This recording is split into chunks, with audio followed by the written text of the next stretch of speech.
I was one of the Native American children, adopted at birth and removed from our country's Indian reservation system. I was raised in a small middle-class farming community, but was never told of my true American Indian heritage. It was still taboo back in those early days. The years passed, and in 1987 I lost both parents. While going through their personal belongings, my wife discovered my adoption papers and she began a search. 5 years later, I was reunited with my biological Lakota family living on the Lower Brulé Sioux Indian Reservation of South Dakota. I am a son of two mothers and a product of two worlds that had collided. But I have an equal amount of love and pride for both. I'm Paul LaRush, and the stories you are about to see are an attempt to share this true American story of a hidden heritage. Welcome to this episode of Hidden Heritage that we call Two Flutes. I'm your host, Paul LaRush. The following conversations were recorded in 2010 during our run at the RFD TV Theater in Branson, Missouri. An important part of the Brulé show is the combining of traditional and contemporary. That includes storytelling, dance, and music. Our lead instrument, in fact, is the flute, and our lead instrumentalist is my daughter, Nicole. Our hoop dancer during the Branson run was Lowery Begay, who also just happens to play the traditional Native American wood flute. So I thought it would be nice to get both of our flute players together for an interview. Following is that conversation. I am currently the hoop dancer with Brulé, also play the native flute and the traditional drums, percussionist.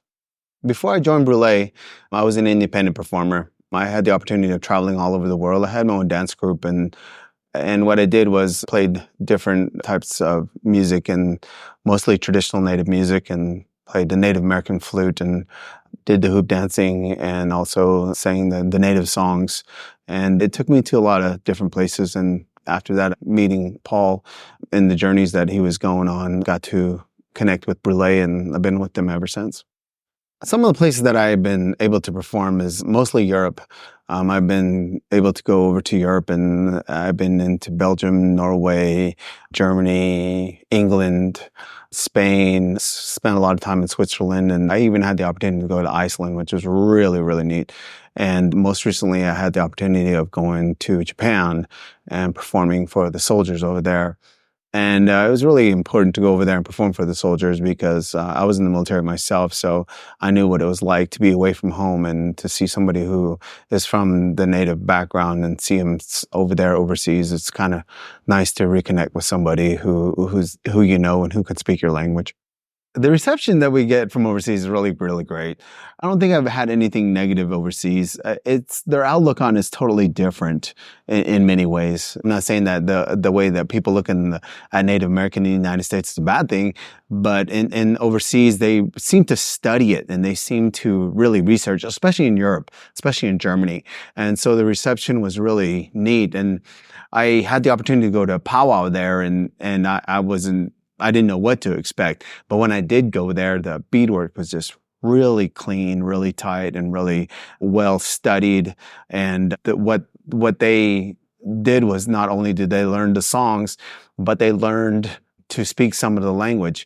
The most interesting thing for me that happened to me about the native culture itself was back before the wall came down from East Germany, when I got to go to this powwow. What happened was there was a drum group there from East Germany, and they were singing some Black Lodge songs. And I was just amazed at how good they were singing it. As a matter of fact, there was like a couple of drums, but they were singing it really, really good, really good sounding drum, like it was like straight from like the CD. I mean, they had studied it that much. And I got to talk to them, and I asked them, I was like, guys, it's like, your drum sounds really good. It's like, well, how did you learn these songs? You know, especially you guys being from East Germany. And what they said was cassette tapes. And I was like, well, that's cool. That's pretty neat. And I said, no, it's like bootleg. And they said that if they found like these tapes, they would get in trouble. So what they would do is like, they would bootleg these tapes and record them over and over and over and over, and then they distribute them, and they had some bad recordings. But this was before, like I said, the wall came down, so it was before like really the CDs came out, and that's how they were getting the music. So I was pretty fascinated by that. So they really embraced the culture, they really embraced the music, they really embraced the dance and every bit of it. So I thought it was neat. I've been blessed. I've been really, really blessed to be a native performer. Really, truly feel great about it with the people that I've been able to perform with. Like a good friend of mine is Bill Miller, and he's taught me a lot about performing, and he was always been really honest with me. And Jeff Ball, and also got to perform with Keith Secola. Keith Secola is a great guy. He's a funny man, cracks you up. And Robert Maribel, performed with him a couple of times, and I actually had the opportunity to perform with his brother Patrick, and Eulalie, and a bunch of different Native American groups that I've had not only the opportunity to perform with, but be on the same stage with. And it's been great. It's been wonderful. So I really feel truly blessed to be able to perform next to these people. The difficulty about bringing the music into the mainstream as far as Native American music is, one thing that I did notice is that, like in Canada, they embrace like the First Nations people, and they truly embrace it. And it seems like here in the United States, and this is just an observation, that it's going to take more time, and it's really hard to cross those boundaries. But with Brulé and with other Bill Miller, who's won 2 Grammys, and it's making an impact and crossing those boundaries into the modern music, and people are beginning to accept it. But it is hard because I think a lot of people don't know how to react to it, or how to feel about it, or how to treat it sometimes. But once they do see it, once they do hear it, once they let it come into their hearts and embrace the music, I think it does make a difference, and it does make a change, And the beauty about what I love about working with Brulé, and Brulé's going on in the 17th year, but the beauty that I love about it is that we go out and we continue to educate and teach people, and they come back smiling and saying, like, I understand what you guys are talking about to make that change. And an example of it is what was said to me long ago, is like, the fire of our culture burns on the reservation. Okay. And it burns there. But some of us as Native people have been designated to go out and take a branch from this fire, from this bonfire, and we go out throughout the world, not only the United States, but throughout the world. And we go out and we hand out matchsticks. We break off little matchsticks off of that stick, and then we hand them out. And that's where the fires get started about us, about our culture. And those people will start their own fires. And as we carry that stick wherever we go, it'll start to burn down. And, the fire starts to just burn just a little bit, or we don't have that much left of the branch. Well, what that means is that, we as Native people, we've been away from home for a long time. That just means it's time to go home. It's time to go home and put the rest of that stick back in the fire, and get another staff, embrace it, let that stick start burning, and then take that journey throughout the world again and start handing out those matchsticks.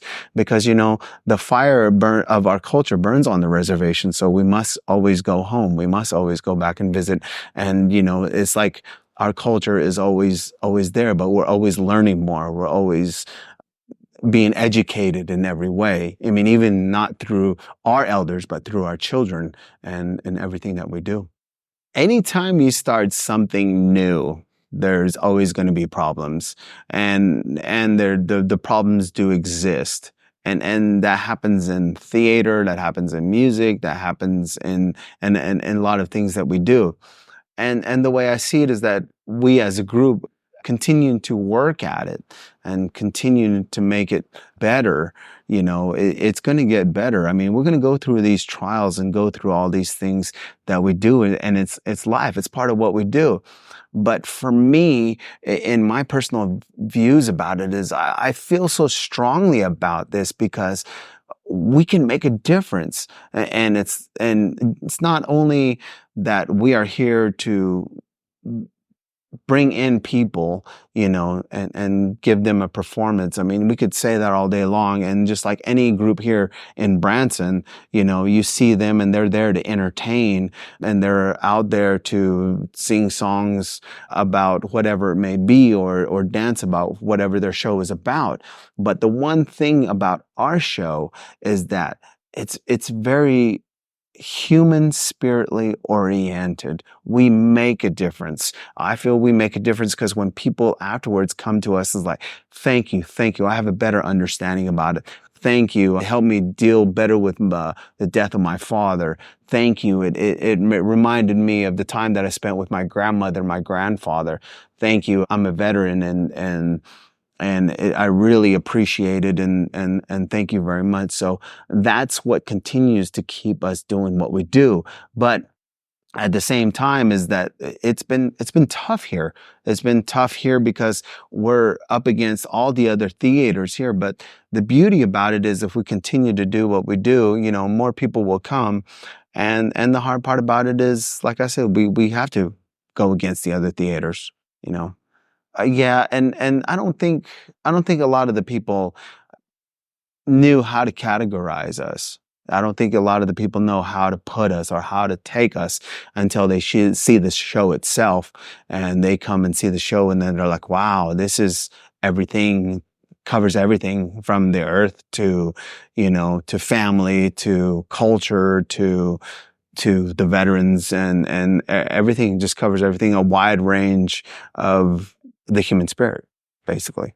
I like to see this show still here. I like to see this show with a great amount of people who come here to see the beauty of what the show is about, the beauty of the culture, the beauty of who we are, the beauty of what we share, and they in return can share it with their family and bring their families and continue to bring their families. I think because, like I said, I think we do make a difference, and continue to make a difference is very important, not only to me, but of course to everybody that's part of the group.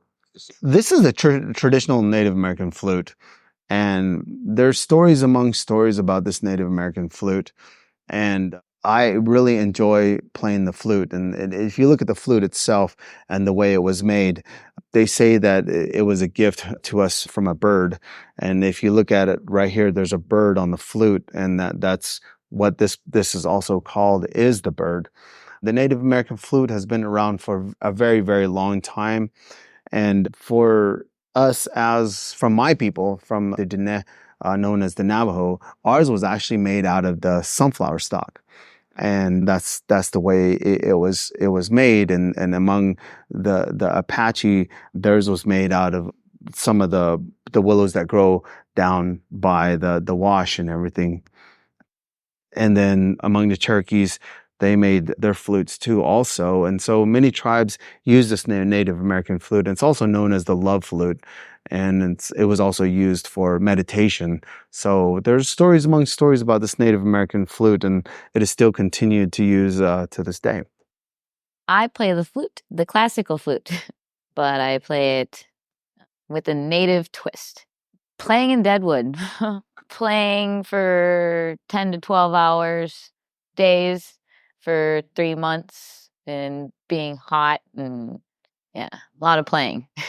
The difficulty of the Deadwood days was the long hours, playing 10 to 12 hour days for two months straight outside through every bike rally and car show and cowboy shootout, and trying to just draw as many people as possible, and hoping that they would come and even listen. My favorite, I think, is probably Mount Rushmore, just for the sake of the amount of people, the purpose, the the whole situation of everything kind of becoming very, very, very chaotic and stressful, and then it's still happening and becoming a really good thing. I think that's probably my favorite. I do not use the wood flute for a couple reasons.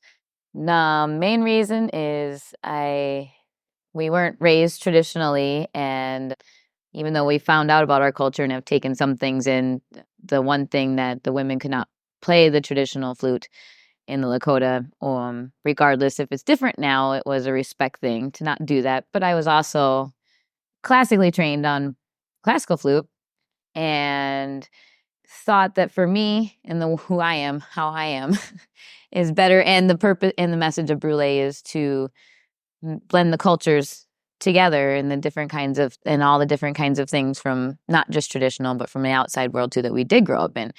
So to take something that was me and make it a part of me that I was just learning about, to turn it into that, as opposed to take something that wasn't me and make it that it was more real, to stay with the classical flute and make it my own thing and respect the culture, and with the respect, get something really individual. What's the word? I did have classical training when I was younger. I started out in school, the first year just in school band, and within the second year, they suggested taking private lessons, and I started taking private lessons and did school band. And within the second or third year, started in the Minneapolis area. They had a program called the Greater Twin Cities Youth Symphonies, and I auditioned for different levels and different kinds of orchestra, symphonies, philharmonics, and stuff like that. Did that continuously with school band and private lessons, and then in high school was doing all of that plus marching band. So for about 5 or 6 years before I started doing this. Yes, the classical training has influenced it was more a base, and to begin with, that was the only thing I had to begin with. So this early Brulé stuff, when we would go out and play, was much more classical style. And it was just taking the time to try and find something that was a mix between the classical style and the native style. And I think the native style came more from being really still learning the techniques of the classical flute and being overtired, playing too many hours and things happening like squeaks and overblowing or different things. And they all kind of like became sounds that were like a native flute sound. And it was breaking the classical rules, which made it more fun for me. And was kind of just taking those things and making it something individual. Well, it's kind of funny because I think there's no particular, like flute player. I don't necessarily look to a flute player for inspiration. I think because I had a kind of a love-hate thing with my flute, I didn't really like to hear it or play it, and didn't, it kind of was just one of those things. But just, I think the story and being able to go out and just feel something when I play. It's not so much something that inspires, or whether it's a flute player or like how I can make it sound, but it's to feel something when I start playing and try and project that. So my inspirations, I think, would be people that try to do that, as opposed to it being a technique or a certain instrument or something like that. Is people who can take a feeling, create it with, whether it be a piano or a guitar or a paintbrush or anything, and put it out there, make people feel something from it. That's what inspires me, is to be able to make connection, not so much to be technical or a flute player or, in music in general. The first instruments that I was thinking about playing, the top of my 3 that I could pick in school band, was a saxophone, and then there was an oboe, and then flute was at the bottom of my list just because my aunt had played it and I figured I'd put it on there. No, I didn't think it was going to bring me this far. I was fully intent on taking it for the ride that it was the journey that it was going to take me on. I didn't expect to be all the things that it is, and being in a theater and the Mount Rushmore stuff. It's definitely, like I had goals in the beginning and thought, I'm going to come in and play and I'm going to learn this, or I'm going to learn that, and I'm going to go this direction, which then it never was to start to be in the center of the stage. That was never the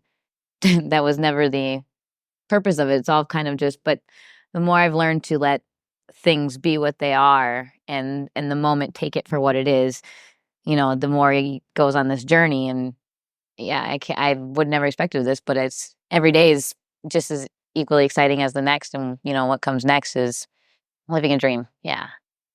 Before we conclude this episode of Hidden Heritage, I'd like to play a song from Nicole's CD Tapestry. The song is called Two Flutes, and I think it adequately demonstrates musically the combining of the two different worlds, traditional and contemporary. Here's Two Flutes.